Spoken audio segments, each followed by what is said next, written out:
तीसरे संडे को फिर तैयार हो गया बच्चा। माता पिता ने कहा बेटा आप हर बार गुम हो जाते हो, अब की बार नहीं ले चल। बोले नहीं अब की बार गुम नहीं होगा, चलना ही है मेरे को। तीसरी बार जाके फिर गुम हो गया क्योंकि उसको लगा ये तो कितना अच्छा है, माता पिता तो मनपसंद की चीजें देते नहीं है, और दूसरे जो अंकल आंटी मिलते हैं वो जो मैं मांगता हूं वही देते हैं। अब उनमें से जब वो तीसरी बार गुम हुआ तो एक व्यक्ति ऐसा मिल गया जो 2 बार उसको वहां छोड़ चुका था। तो उसने पूछा बेटा तुम्हारा घर कहाँ है? बोले वहां है वहां है, वहां छोड़ दो मेरे को, ये खिलौने चाहिए मेरे को। उसने कागज के ऊपर लिख दिया, थोड़ा बड़ा भी हो गया था बच्चा तब तक। बोले यहां से ये ऑटो रिक्शा पकड़ो, यहां से इधर जाना, इधर से उधर जाना, उधर से इधर, आपका घर आ जाएगा, जाओ इसमें। कुछ नहीं दिया और उसको, और ऑटो रिक्शा के पैसे घर जाके अपने माँ बाप से लेके इसको दे देना, किराया भी नहीं दिया। उसके बाद बच्चा कभी गुम नहीं हुआ। इतनी मेहनत कौन करे? तो ये शास्त्र क्या है, हमें लिख करके मैप दे दिया हमारे हाथ में ऋषियों ने, इधर से जाना, इधर से जाना, अब अपनी मेहनत खुद करना। बहुत हो गया, अब ज्यादा खिलौने नहीं मिलने वाले हैं। तो एक सीमा तक सहायता की जाती है, उसके बाद फिर उनको थोड़ा टफ बनाना चाहिए। तो उनकी फिर इमोशनल पावर भी स्ट्रोंग होती है, फिजिकल पावर भी स्ट्रोंग होती है, उनकी मेंटल पावर भी स्ट्रोंग होती है। नहीं तो कुछ गुरुजन ऐसे भी होते हैं, कुछ विद्यालयों में जब पेपर होते हैं ना तो अपने शिष्यों को अध्यापक ही पर्ची लिख के डाल देते हैं, फिर उन यूनिवर्सिटीज की कोई वैल्यू नहीं रहती है। थोड़े दिन में सबको पता लग जाता है भाई यहाँ तो ऐसी डिग्रियां मिल जाती हैं, ऐसे पास हो जाते हैं। और यहाँ तो याद भी कर लिया तो फिर आपको मंच पे सबके बीच में सुनाना पड़ेगा। तो कई बार नीचे सुनाना तो सरल होता है, मंच पे सुनाना कठिन होता है। पूरा याद हो तो भी भूल जाते हैं, जब इतनी पब्लिक बैठी दिखे, गुरुजन बैठे दिखे तो व्यक्ति भूल जाता है, जो याद किया वो भी भूल गए। बोल जी अपने मित्र को तो पूरा सुना दिया था, अपने आचार्य को सुना दिया, पता नहीं आपके सामने क्या होता है। लेकिन जो सबके सामने सुना देगा वो फिर जीवन में कभी घबराएगा नहीं।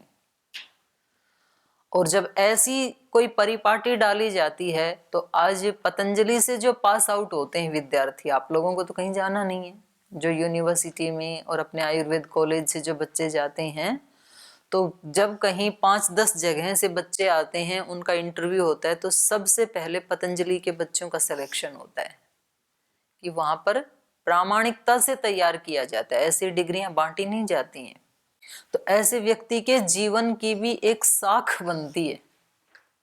महर्षि दयानंद ने लिखा है कि जब किसी व्यक्ति का दूसरे लोग विश्वास करना बंद कर देते हैं कि अरे ये तो ऐसा ही है, तो समझ लो ये बहुत बड़ी असफलता है आपके जीवन की। जब कोई व्यक्ति आपकी बात को तूल नहीं देता है तो ये बहुत बड़ी असफलता है, महर्षि दयानंद ने कहा है ऐसा। और जब कोई व्यक्ति आपकी बात के ऊपर विश्वास करता है, ये बहुत बड़ी संपत्ति है। भाई उसने कह दिया ना, ये हमारे लिए सत्य है। ये मानो आपकी कक्षा में कोई घटना होती है, कोई झगड़ा होता है किसी के बीच में, तब मैं एक विद्यार्थी का नाम लेती हूँ कि भाई उनसे पूछ लो, वो जो बताते हैं उसको हम सत्य मानेंगे। तो ये कितनी बड़ी उपलब्धि है, इस तरह का विश्वास होना। ये विश्वास अपने जीवन के एक एक दिन को, एक एक घंटे को, एक एक पल को प्रामाणिक जीवन जीने से तब बनता है ये विश्वास। जिस व्यक्ति को ये विश्वास है कि ये व्यक्ति कभी झूठ नहीं बोलेगा, उसके सामने आपने हजारों बार ऐसा कोई उदाहरण प्रस्तुत किया होगा अपने जीवन का, तब कहीं जाके उसको ये विश्वास हुआ, पहली बार नहीं होता है। और यदि आपने तोड़ दिया 1-2 बार भी, तो उसमें 100 बार तोड़ने की जरूरत नहीं है, 2-3 बार भी विश्वास तोड़ दिया तो आपकी शाख चली गई फिर। तो इसलिए ये हमारी एक एक इंद्रियां, हमारी वाणी, हमारा व्यवहार, इनका सदुपयोग कैसे करना है। मतलब 2-4 बार किसी व्यक्ति ने ऐसे अनर्गल बोल दिया ना, तो फिर उसकी वाणी की साख चली जाती है। इसलिए व्यक्ति को बहुत गंभीर होना चाहिए। कोई बात कह रहे हैं तो बहुत प्रामाणिकता से अपनी बात प्रस्तुत करनी चाहिए, बहुत विनम्रता से अपनी बात, ये वाणी का सदुपयोग है। और उसकी बात के ऊपर फिर उससे तो बुलवाना चाहते हैं लोग, वो बोलना नहीं चाहता है। कहते हैं भाई आप भी तो एक शब्द बोलो इस घटना के बारे में, और फिर वो अपनी जुबान खोलता है तो उसकी बात पे सब विश्वास करते हैं। तो ये साधना कब करनी है? रोज ही करनी होती है, रोजाना ही सुबह ये संकल्प लेना होता है। ऐसे थोड़ी है कि अब तो कैसे भी चलता रहेगा और पढ़ाई के बाद देख लेंगे, तो फिर तब तक तो आप बहुत कमजोर हो जाएंगे और आप में हिम्मत भी नहीं रहेगी। तो बड़ी उपलब्धि के लिए हमेशा शारीरिक तप भी किया जाता है, मन का तप भी किया जाता है, भावनाओं का तप भी किया जाता है, तब भगीरथ पुरुषार्थ पूरा होता है, तब भगीरथ जैसी तपस्या पूरी होती है और फिर वो ज्ञान उसके पीछे पीछे चलता है। तो अध्यात्म का उदाहरण हमारे सामने श्रद्धेय स्वामी जी महाराज, फिजिकल उदाहरण हमारे सामने भगीरथ, गंगा उनका अनुसरण कर रही है, वो जिधर चाह रहे हैं उनके पीछे पीछे, और वो दिव्य रथ में आरूढ़ हैं, जहां जहां से उनका रथ जा रहा है वहां वहां से गंगा अनुसरण कर रही है। ऐसे योगी का ये शरीर और इसमें रहने वाला मन सारथी जो चला रहा है, जिधर जिधर मन चलाएगा उधर उधर ज्ञान, भगवान, भगवान की शक्तियां उसके पीछे पीछे आती हैं। स्वामी जी ने जब अपने ज्ञान को योग के सेक्टर में चलाया, करोड़ों योग करने वाले तैयार हो गए। जब स्वदेशी की तरफ कदम बढ़ाए, करोड़ों लोग स्वदेशी का प्रयोग करने वाले खड़े हो गए। जब आयुर्वेद की तरफ कदम बढ़ाया तो उसको एक नई जान मिल गई आयुर्वेद को। आयुर्वेद में इतनी दवाइयाँ, इतनी गोलियाँ, इतने रिसर्च आज तक कभी नहीं हुए। अभी शिक्षा की तरफ कदम बढ़ा रहे हैं तो वो आप 10-15 साल में देख पाएंगे। अभी तो शुरुआत है, अभी भी बहुत अच्छी शाख है शिक्षा के नाम पे। जितना यहाँ चल रहा है, चाहे वो ब्रह्मचारी सन्यासी हैं, चाहे अपने आचार्य कुलम के बच्चे हैं, चाहे कॉलेज के, यूनिवर्सिटी के बच्चे हैं, तो वो उसके पीछे पीछे जाता है ज्ञान। तो अब आपको समझ में आ गया।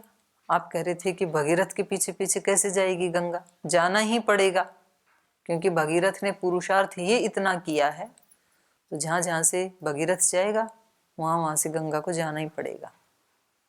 और कोई प्रश्न? हो गया? तो ये इस तरह से गंगा मैया उनका अनुसरण कर रही है और वो आगे आगे जा रहे हैं और सब बहुत ही मुदित हो रहे हैं, पूरा लोक उस जल को देख करके। तो जब ऐसी कोई उपलब्धि आप भी प्राप्त करेंगे अपने जीवन में, तो आपके माता पिता, आपको जानने वाले और जो नहीं जानने वाले हैं वो भी कहीं ना कहीं से लिंक निकाल के लाएंगे, कोई दूर की रिश्तेदारी निकाल के लाएंगे कि हम इसके माध्यम से इनको जानते हैं। ऐसा व्यक्ति को पुरुषार्थ तब करना चाहिए कि उसकी अपनी एक पहचान बने। पहले अपनी कक्षा में एक पहचान बने, फिर अपने गुरुकुल में पहचान बने, फिर अनेक गुरुकुलों में बने। ऐसी ऐसी प्रतियोगिताएं होती रहती हैं, पार्टिसिपेट करना चाहिए वहां पर। कहीं विद्या की परीक्षाएं होती रहती हैं, कहीं खेलों की होती रहती हैं, कहीं संगीत की होती रहती हैं, होती ही रहती हैं। तो किसी ना किसी फील्ड में व्यक्ति को इस तरह से अपना सुयश फैलाना चाहिए। तो आगे कह रहे हैं ये, भगीरथो ही राजर्षि दिव्यम संदनम आस्थितः प्रायाद अग्रे महाराजः, जहां से चले थे, जहां से प्रयाण किया था, तो महाराजः अग्रे, महाराज आगे चल रहे हैं, गंगा पृष्ठतो अनु अगात, गंगा उनके पीछे चल रही हैं।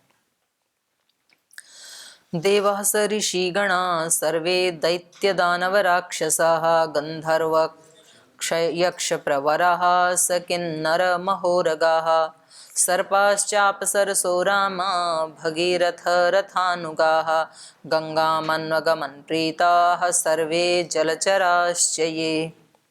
देवा देवगण, स ऋषिगणा ऋषिगणों के साथ, और सर्वे दैत्य दानव राक्षस सब गंधर्व, यक्ष प्रवराः, सकिन्नर और महान उर्गः, उर्ग मतलब सर्प, सर्पाश्च अप्सरसः, सर्प अप्सराएं, हे राम, भगीरथ अथ अनुगाः, सब भगीरथ का अनुसरण कर रहे हैं। तो अभी अभी हम चर्चा कर रहे थे ना थोड़ी देर पहले कि सबसे बड़ा कौन होता है? योगी। योगी का अनुसरण सब करते हैं, देवता भी करते हैं, यक्ष भी करते हैं, सर्प भी करते हैं, ये जाति विशेष के नाम आए हैं शास्त्र में। यक्ष, गंधर्व, राक्षस, दैत्य, दानव, देव, सब, किन्नर, उरग, ये सब उसका अनुसरण करते हैं। तो माने सब के सब उस व्यक्ति के सामने झुकते हैं जो भगवान के सामने झुकता है। जिस आदमी का सर झुके भगवान के आगे, झुकती है सारी दुनिया उस इंसान के आगे। सारी दुनिया को झुकाना है तो भगवान के सामने अपने सिर को झुका देना। भगवान के सामने सिर झुकाने का मतलब है एक भी कोई दोष ऐसा ना रहे जो भगवान नहीं देखना चाहते हैं हमारे अंदर, और उसके लिए निरंतर प्रयास करते रहना, हजारों बार विफल होकर के भी सफलता के लिए प्रयास करते रहना। ऐसा नहीं कि 2-4 बार फेल हो गए तो छोड़ो जी हमारे बस का नहीं है, हम नहीं कर सकते, ये तो कोई योगियों का, संत महात्माओं का काम है। हजारों बार भी फेल होने के बाद व्यक्ति को पुरुषार्थ करते ही रहना चाहिए। जितने दोष ज्यादा जिद्दी हैं उससे ज्यादा जिद्दी साधक को होना चाहिए कि यदि आप बार बार आते हो, आप जिद्दी बन रहे हो ना, तो मैं आपसे ज्यादा जिद्दी हूं। और ये युद्ध तब तक चलता रहेगा। वो मैंने कहानी सुनाई थी ना मोहम्मद गोरी की, कितनी बार युद्ध किया था, और 17वीं बार भी उसने कह दिया, बोले भैया आता ही रहेगा, तो अब की बार इसको जिता ही दो कम से कम। एक बार हारा होगा बेचारा, तो जब पराजित होके जाते हैं तो कैसा आदर सत्कार किया जाता है। आप कहीं से हार के आओ तो गुरुकुल वाले कैसा सत्कार करेंगे आपका। नेट की परीक्षा आपने दी, उसमें हो गए फेल, तो आसपास वाले कैसा सत्कार करते हैं, तो तेरे बस का नहीं है, छोड़। फिर बोल नहीं, मैं अब की बार तो थोड़ा नया नया था ना, अगली बार पार निकल जाऊंगा। फिर अगली बार फिर दी परीक्षा, फिर फेल हो गए, तब क्या कहेंगे? हमने तो पहले ही कहा था तेरे बस का नहीं है। बोलने कोई नहीं, 2 बार ही तो हुआ ना आपकी, तीसरी बार अब की बार अच्छे अंकों से जीआरएफ लेके पास होगा। तीसरी बार भी दी, चौथी बार भी दी, 5वीं बार भी दी, तो लोगों ने क्या समझ लिया होगा 6-7 बार के बाद सटक गया। 16 बार, और उसके साथ भी कौन गया होगा लड़ने? चलो ये तो नेट वाला तो खुद का है, आदमी 100 बार भी दे ले, वो तो युद्ध करने के लिए आ रहा था बेचारा। सैनिक भी कौन तैयार हुए होंगे, कैसे तैयार किया होगा, कैसे तैयार हुए होंगे लोग, कितनी मेहनत की होगी उसने बेचारे ने। और उसका धैर्य देखो कि नहीं अब की बार तो जीत के ही आएंगे। तो वहां जाते तो वो भी हंसते थे कि फिर आ गया, 15वीं बार भी आ गया, 16वीं बार भी आ गया। फिर उन्होंने सोचा भाई ऐसा ज्यादा धैर्य और पक्का इरादा इंसान का हमने देखा नहीं, तो अब की बार तो इसको जिताना ही पड़ेगा। तो उसको जिता ही दिया। तो अपने दुर्गुणों से ज्यादा जिद्दी व्यक्ति को होना चाहिए। तो फिर दुर्गुण भी सोचते हैं कि भाई इसकी जिद के आगे तो हम ही हार गए, अब हम और किसी व्यक्ति को ढूंढते हैं, क्योंकि ये तो लगा ही पड़ा रहेगा हमारे पीछे। हाँ, तो 10वीं पास करने के लिए बेटे के साथ पढ़ता रहा, मतलब पूरे जीवन, जब तक बच्चे पैदा हो गए, बच्चा पैदा होके खुद पढ़ने लगा बच्चा, और बच्चा 10वीं में पहुंच गया, तब तक बापू 10वीं के पीछे लगे रहे। तो 10वीं ने भी सोचा होगा भाई अब की बार तो इसको मैं मिल ही जाती हूँ सर्टिफिकेट, नहीं तो लगा ही रहेगा, शायद पौत्र तक चला जाए। ऐसे जिद्दी आदमी का क्या भरोसा। तो जिद करो और दुनिया जीतो। तो जिद अच्छी वाली करें, हम अपने दुर्गुणों को, दोषों को हटाने वाली जिद करें। दूसरी ऐसी जिद ना करें जिससे दूसरे का नुकसान हो। ऐसे जिद्दी भगीरथ थे, लगे रहे। तो ऐसे जो योगी होता है उसके पीछे फिर सब झुक जाते हैं कि भाई अब तो इसके सामने सर झुकाना ही पड़ेगा। तो ये सब भी उसके पीछे भगीरथ अथ अनुगाहा, ये सब भगीरथ का अनुसरण करने लगे। स्वामी जी के पीछे आज सब लोग मतलब नतमस्तक क्यों हुए हैं? डॉक्टर भी, राजनेता भी, पहले तो सबने विरोध किया है, फिर बोले भाई ये तो मानने वाले तो है नहीं, जिद्दी व्यक्ति हैं। आयुर्वेद के पीछे लग गए तो आयुर्वेद की दवाइयां निकाल के ही मानेंगे, ठीक करके ही मानेंगे। योग के पीछे लग गए तो योग करवा के ही मानेंगे। हमें भी ये लगता था। स्वामी जी महाराज ने 2005 में 1000 लोगों को बुलाया था पूरे देश से और 11 दिन का कैंप रखा था और हमें ये बताया कि अब आप लोग जाके अपने अपने एरिया में दूसरे लोगों को योग सिखाओ। हमें ये लगता था कि चलो हमने तो सीख लिया आकर के, पर हमारे कहने से दूसरा कौन सीखेगा? लोग तो योग का नाम भी नहीं जानते, योग होता क्या है। और फिर वो कहेंगे कि ये तो कोई साधु सन्यासियों का काम है, हमारे पास इतना कहाँ टाइम है। लेकिन स्वामी जी की जिद, स्वामी जी कहेंगे तुम ऐसे नेगेटिव सोचते क्यों हो कि कौन सीखेगा? तुम ये क्यों नहीं सोचते हो कि कौन नहीं सीखेगा? सब सीखेंगे। अब गुरु आज्ञा तो सिरोधारी, क्या कर सकते हैं। और सचमुच वहां जाकर के जब हमने पंपलेट छपा, जैसे जैसे महाराज जी ने बताया वैसे वैसे सब किया, और पहली ही बार में मेरे पास तो 600 लोग आए। मुझे भी आश्चर्य हो रहा था, ऐसे ग्रामीण एरिया में 600 लोगों का कैंप, दूर दूर बैठे तो वहां तक बैठे दिखते थे। बस फिर तो हिम्मत आती चली गई। और फिर मैं बहुत सारे कैंप करके आई थी, कम से कम 40-50 कैंप करके यहाँ आई थी हरिद्वार। एक बार ट्रेनिंग भेजने के बाद, पहले तो मैं यहीं रहती थी, फिर महाराज जी ने भेज दिया वहाँ ट्रेनिंग करने के बाद कि जाओ वहाँ सिखा के आओ हरियाणा में। फिर वहाँ मैं 40-50 लगभग कैंप करके आई। उनके सबके फोटोग्राफ्स, उनकी अखबार की कटिंग, वो सब साथ लेके आई, पूरा रिकॉर्ड। तो महाराज जी बोले कि ये तो जीजी बड़ा जोर का काम है। तो फिर मेरे को बोले कि आप अब कर्नाटक जाओ, क्योंकि उस समय कर्नाटक से कोई भी व्यक्ति नहीं आया था शिविर में, दक्षिण भारत में कोई जानता नहीं था उस समय पतंजलि को। अब मैं वहाँ पढ़ी थी पहले 4 वर्ष, ओम शांति धाम गुरुकुल है बेंगलुरु के पास, श्रद्धे गुरु जी ले गए थे वहाँ में। तो स्वामी जी ने कहा वहाँ जाओ। मैंने कहा वहाँ तो गुरुकुल गुरुकुल को जानती हूँ, योग का प्रचार, योग कौन सीखेगा मेरे से? तो खैर मेरे को थोड़ा कन्नड़ भाषा आती है, मतलब इतनी आती है कि मैं बातचीत कर लेती हूँ लोगों से। लिखना पढ़ना तो आता नहीं है, कन्नड़ में बात कर लेती हूँ। पर तो जो अपने गुरुकुल के ही व्यक्ति थे उनसे मैंने पूछा कि आपके जो आपकी बहनें हैं उनकी शादी कहाँ कहाँ हुई है? उसके 7 बहनें थी, सत्यव्रत जी हैं। तो उन्होंने 7 शहर बताई मेरे को। फिर वहां जाके उनसे पूछा कि आपके सर्कल में कोई ऐसा व्यक्ति हो जो योग में रुचि रखता हो, योग के प्रति उसमें कुछ। तो उन्होंने कहा हाँ उधर है एक रिटायर कोई फौजी है, उधर एक आर्मी वाला है, वो व्यक्ति है, वो कभी कभी करते हैं। फिर उनके घर गई, उनसे बातचीत की।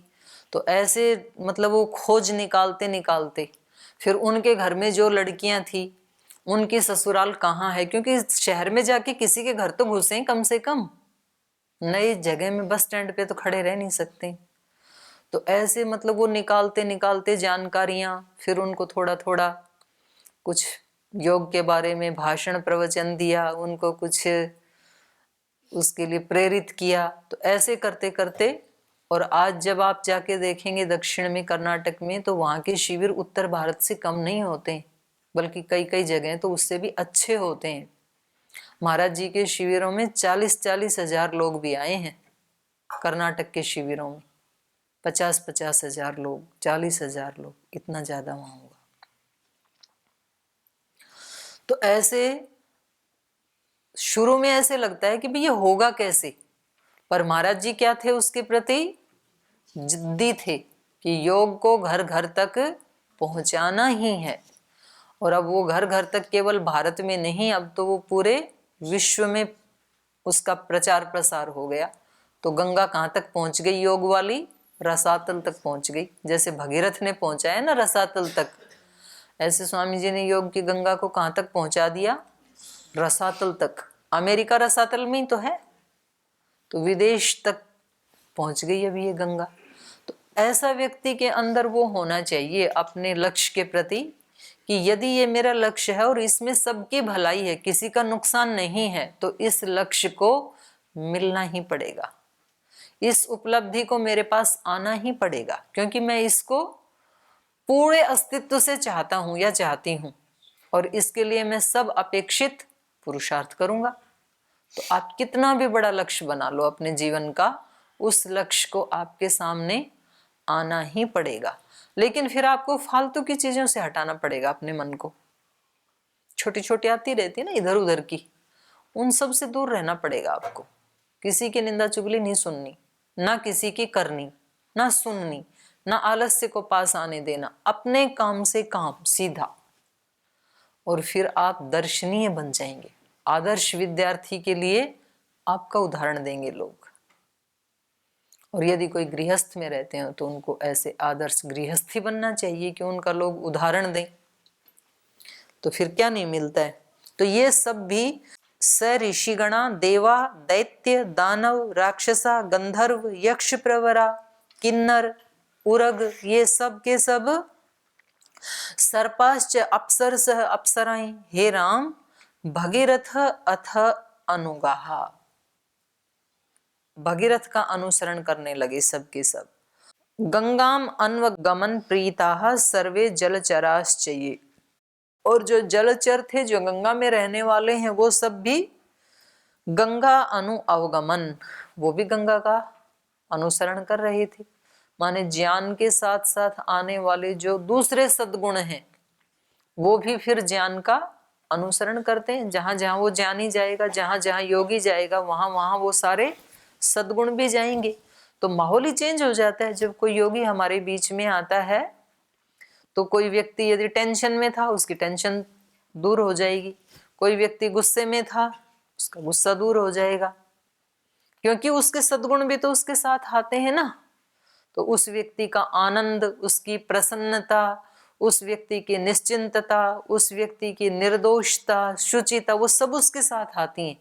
तो वो वायुमंडल ही वैसा ही बन जाता है फिर उसके आसपास का, तो वो सारी चीजें चली जाती हैं। तो इसलिए कहा कि सर्वे जलचराश्चये, जो गंगा के पीछे पीछे आ रहे थे, वो सब भी उसका अनुगमन कर रहे थे।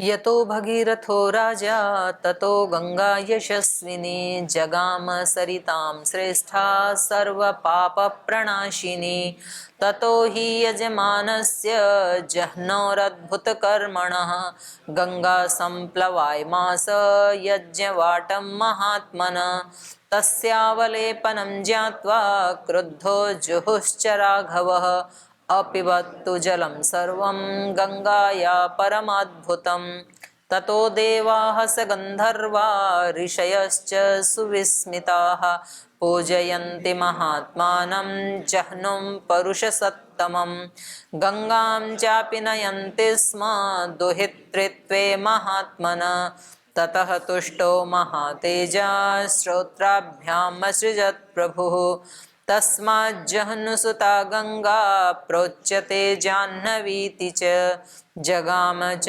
पुनर्गंगा भगीरथ रथानुगाः, सागरं चापि सम्प्राप्ता सा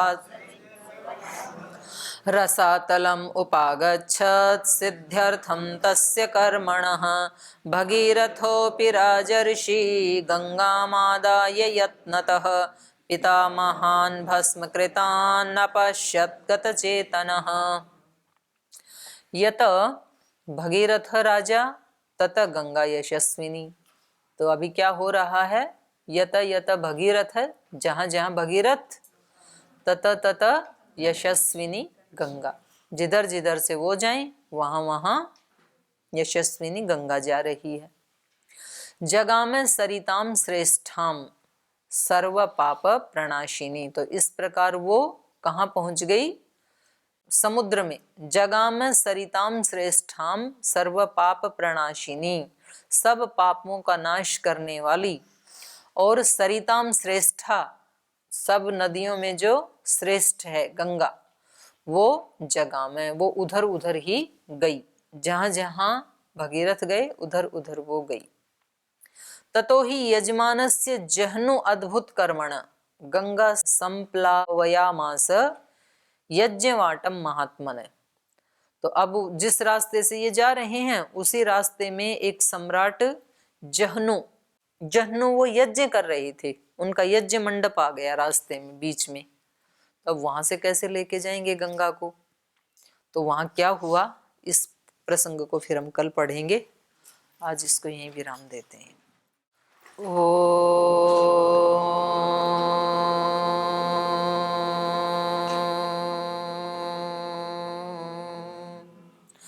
शांति शांति शांति।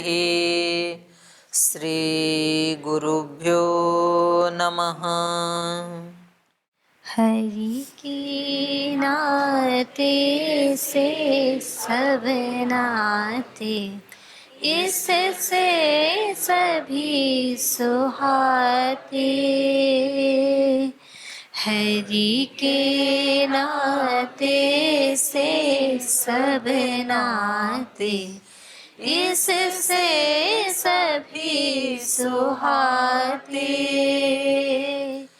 किससे बैर करेंगे प्यारे, विविध रूप धर आते।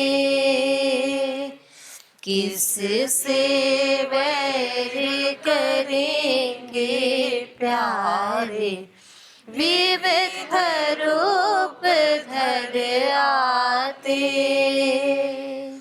स्वार्थ बिना जो सबकी सेवा करते नहीं आघाते।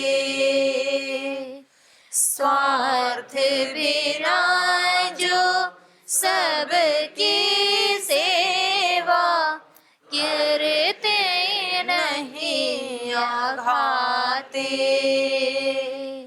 पर दुख दुखी सुखी पर सुख में, वो जन हरि को भाते। पर दुख दुखी सुखी पर सुख में, वो जन हरि को भाते।